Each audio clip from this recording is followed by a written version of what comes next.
YouTube? It's your girl DeeDee. Welcome back to the channel. So I'm back with another reaction video for you guys. Now, in this particular video, these over 30 women, they're questioning why they're still single.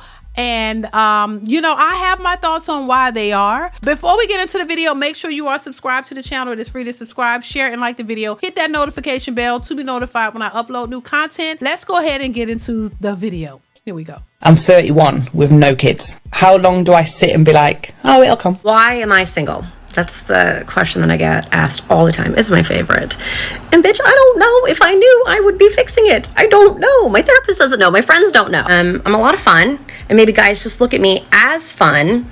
And then when we get to date 4 or 5, they go, oh, she's got like layers and, ooh, no, none for me, thanks. Ooh, and then they push me away. I used to have a really good job. My therapist said that might have intimidated dudes. But guess what? Now I don't. I'm like a wounded little bird, and like I need help. I better stop playing around, keep talking about, I don't want to be in a relationship. I'm in my 20s and I don't want to be in a relationship. I just want to live my life. Who the don't want you when you're 30? Not me. Bro, I'm not. You do become a little more invisible the older you get as a woman, unfortunately. I spent a lot of my time being hemmed up in vanity, and now that I really can't be, I'm the second half of my life, and now I don't care so much about what it looks like. But it's hard in this town. This is not a place where I have the opportunity. I don't get asked out on a lot of dates. Now that is Cree Summer from a different world. Wow. You know, I thought she was so cute when she was younger. I don't know what happened. I mean, she says she's 55. Wow. And I know that she was married before. That marriage dissolved. She's still out here struggling to find relationships. That's unfortunate, especially for the people who actually want a relationship. You know what I mean? For those who claim they're happy by themselves, well, then this wouldn't affect you. But for people who want companionship and want relationships and marriage, it's difficult out in these streets from what I'm seeing.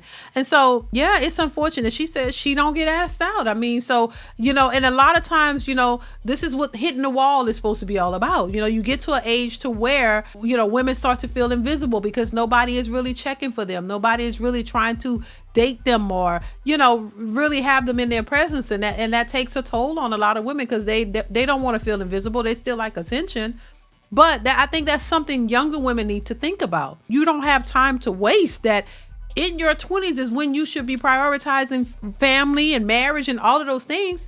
Because by the time you get older, once you finish school and you prioritize your careers, you may not have the opportunity to get it. It's not a guaranteed, and it's not something that's just gonna fall in your lap. You have to put in the work in order to get to that point and put yourself in a position to have the things that you say you want. Not just your careers, but also a family and a husband as well. A family to grow with and build with, you know? Let's continue. I never get asked out on dates. Wow. If it's being 55 in Los Angeles or if it's just a strange town. My ex straight up told me, I do not see myself falling in love with you. Damn.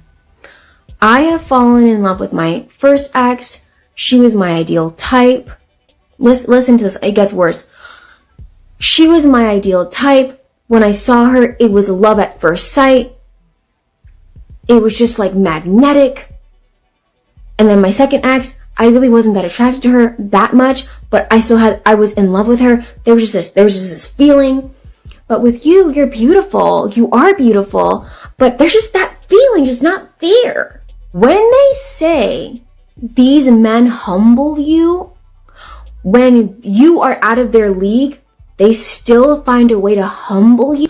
Just know there are no lies. Well, I mean, maybe he was just being honest. I don't think women are prepared for honesty. You want the lies. You want men to lie to you and tell you what you want to hear. But if he's telling you he's really not that into you, just accept it for what it is. It's not necessarily meaning that he's trying to humble you. He's being honest with you. He's telling you he's not that into you. And I think that's hard for a lot of women to fathom because of how they see themselves. You see yourself a certain way and you think everybody else is supposed to see you that same way, and they don't. That goes for women and men. Everybody's not going to see how great you think you are. They have to experience that from you. And it's not you just telling them that. It has to be their experience, because you could think you're the best thing since sliced bread, but a person on the outside, of you could experience something totally different from you. You could have a nasty attitude and just have a certain presence about yourself that is unflattering or just a turnoff. And you don't see that because you don't see yourself in that way. Of course, you think you're the best thing since sliced bread, but everybody else may have a different experience. And when they treat you accordingly, then you're wondering what's wrong with them. It must be wrong with them, instead of looking inward to say, hey, maybe there's some things I could tweak. Maybe I don't have the best attitude. Maybe there's something about me. Let me at least evaluate the possibilities. You know what I mean?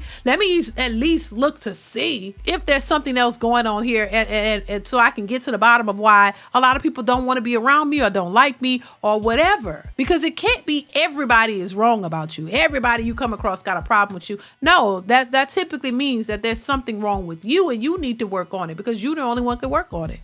And if you don't want to work on it, this is how you find yourself by yourself, because nobody wants to deal with that type of mentality or that type of person.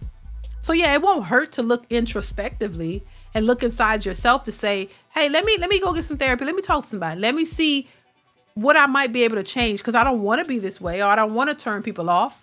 I want to have meaningful relationships or companionship. So let me figure something out. Let me just see. It's not saying you're a bad person. Just saying, hey, we all got some issues in one way or another. It's not that you're a bad person. It just means that we all got work to do on ourselves. If you walk around thinking that you're flawless and you're perfect and you're just, this everything and you don't have to work on anything, this is how you end up in failed situations, because you don't see yourself and you don't think that you don't have anything to work on or change. So you're going to always look to the other person as the problem. You're never going to see yourself. And that's why accountability is so important and so key to successful relationships, because you have to take a step back to say, wait a minute, hold on. You have to acknowledge your fault. You have to be apologetic for it. You have to be able to acknowledge when you're wrong in order to make it right. If you don't acknowledge it, that means you're in denial and you're never going to work on it and get better, because you don't really think that you have a problem. Let's continue. Dating in your 30s is kind of like a shocking experience. I don't know about y'all, but I never saw myself here, right? I never thought I would be here. In fact, when I went to college 10 plus years ago, I made up in my mind. I was like, I'm leaving here with a degree in a minute. I'm leaving here with something like a whole new bachelor with degrees. I'm leaving here with my husband. And in fact, I did freshman year meet what I thought was my husband, and it didn't work out after 10 plus years. But nonetheless, I'm just thinking right now, I never saw myself dating in my 30s. And every time I get dressed for a date, I'm shocked. Utter disbelief. Is this my wife? Mm-hmm. Hey, how are you? What's your favorite color? What? 30? A lot of what we call dating today is nothing of the sort. What it truly is that I've realized is that it's mostly a bunch of seeking validation, running from accountability, and seeking enablers. That's what y'all today call or consider to be dating. But ultimately, those three things that I just named is what we're doing. Listen, what do you think about what she had to say? Definitely chime in. Bottom line, a lot of women are running into this issue because they the first they were given the wrong information, in my opinion, and they ran with it. And now they're dealing with the consequences of all of that. That's it. That's just it. And, if you're over 30 and you're still single and you don't know why, look into yourself. Look inward. See if there's some things that you can change. Doesn't mean you're a bad person. We all can change some things. We all grow. I'm not the same person I was when I was 20. I've learned a lot more. So I'm open to new possibilities and new things because I've learned more. You just don't sit around and, you know what I'm saying, and just stay the same. You're supposed to grow and learn. As you get older, you become wiser. This is why they say, older people are much wiser, because they've been through a lot and they've experienced a lot of things and they learn and they grow from it. So that's what life is. So, we all change in some way, shape, or form. So it's nothing wrong with change. There's nothing wrong with realizing some things about yourself that you need to change and change them. because you'll notice you'll get a different outcome when you start to become different. You know what I mean? And that's just my thoughts on that. But listen, y'all, let me know what y'all think in the comments. Comment, like, subscribe to the channel, hit that notification bell to be notified when I upload new content. Chime in. I want to hear your thoughts on this particular video. Stay tuned for more, and I will catch you in the next one. Bye.